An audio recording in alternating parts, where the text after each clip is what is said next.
Esta cápsula tiene por objetivo continuar hablando del libro de Buen Amor de Juan Ruiz, arcipresteísta, quien va a tratar especialmente en algunos pasajes, como la cantiga de clérigos de Talavera, el problema del amancebamiento sacerdotal y la literatura goliardesca. Va a aparecer en este texto centrado en la experiencia amorosa del arcipreste con distintas mujeres, y él va a levantar la idea justamente del cuerpo y su vínculo con la espiritualidad.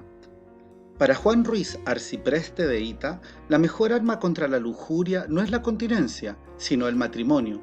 Y no cabe dejar a un lado el hecho de que en el Códice de Salamanca se cierre precisamente con la cantiga de los clérigos de Talavera. En las últimas páginas del libro, La Cantiga se enfrenta sin tapujos con la protesta contra el celibato eclesiástico, so pretexto del mandato de abandonar a las mancebas que un innominado arcipreste ha de anunciar, conforme a sus deberes de tal, a los miembros del Cabildo Talaverano por la orden del arzobispo don Gil de Albornoz, que son los que aparecen en este relato.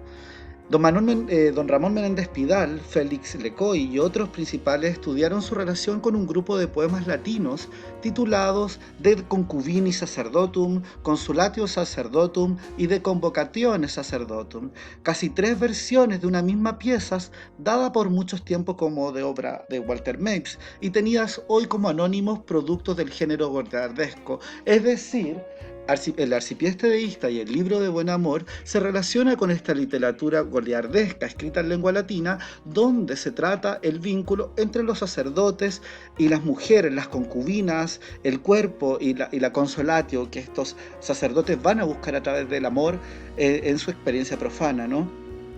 Mapes es de todas maneras uno de los autores mediolatinos favoritos de Juan Ruiz y cuya obra, al igual que Pánfilus, ha tenido sobre la mesa al redactar también algunos de los ejemplos del duelo de las Trotacorvelto y Doña Garosa. Es decir, Mapes, este autor latino que va a tratar estos temas de literatura goliardesca, va a ser uno de los autores y uno de los referentes fundamentales de Juan Ruiz a la hora de escribir su libro de Buen Amor.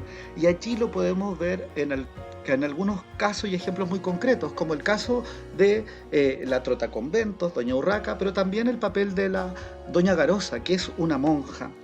Y allí podemos ver nosotros la historia del amor del Juan Ruiz con Doña Garosa, ¿no? La aventura del arcipreste y Doña Garosa, monja de clausura. Y aquí vamos a ver justamente uno de los problemas de los monasterios mixtos. Antes de la reforma protestante en Europa, entre el siglo XIII y en el siglo XVI, los monasterios aún son mixtos y muchas veces conviven. Y Juan Ruiz va a ficcionalizar el problema que va a ser estos espacios mixtos y no separatistas como posteriormente decantan. Y va a decir un día cuando él va a la misa, ¿no?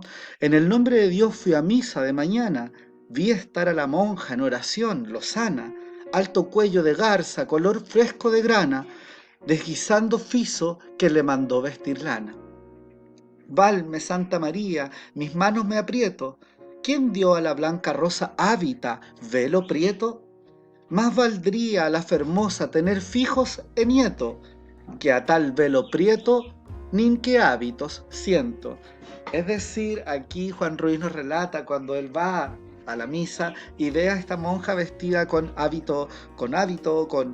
color, con velo prieto, con velo negro, ¿no? Recuerden ustedes que todavía esta lengua es una lengua que mezcla mucha palabra románica, todavía no está definido el castellano, que se empieza a definir mucho más a partir de 1492 y la gramática de Nebrija.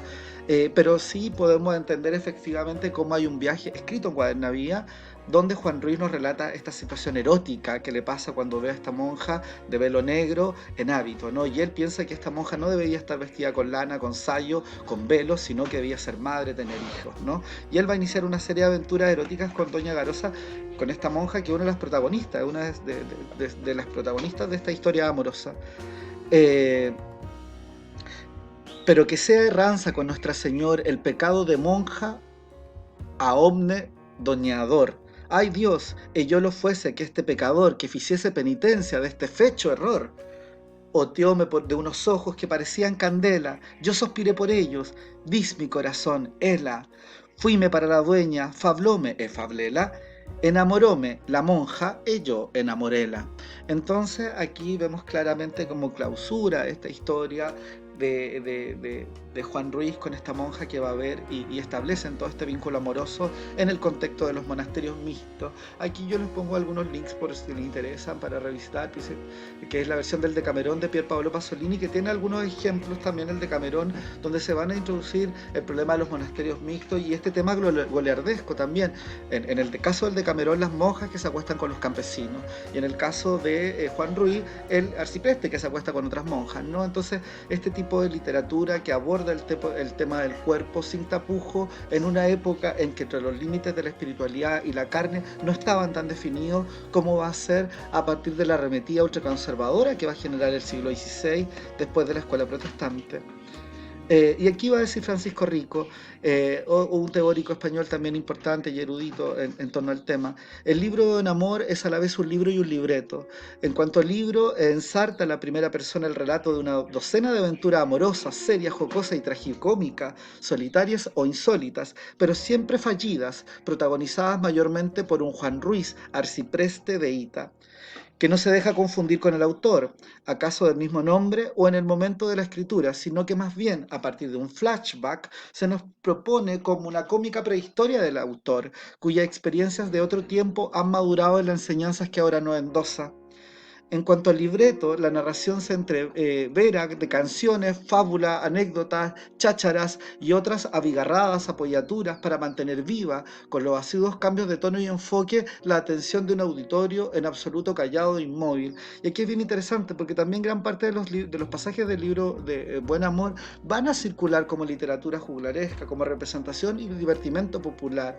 Muchos de estos ejemplos son llevados posteriormente a la escena, en la representación de plazas públicas. Recuerden ustedes que en el siglo XIII, en el siglo XIV, el público lector es menor, por ende la circulación de la literatura pasa principalmente por la oralidad.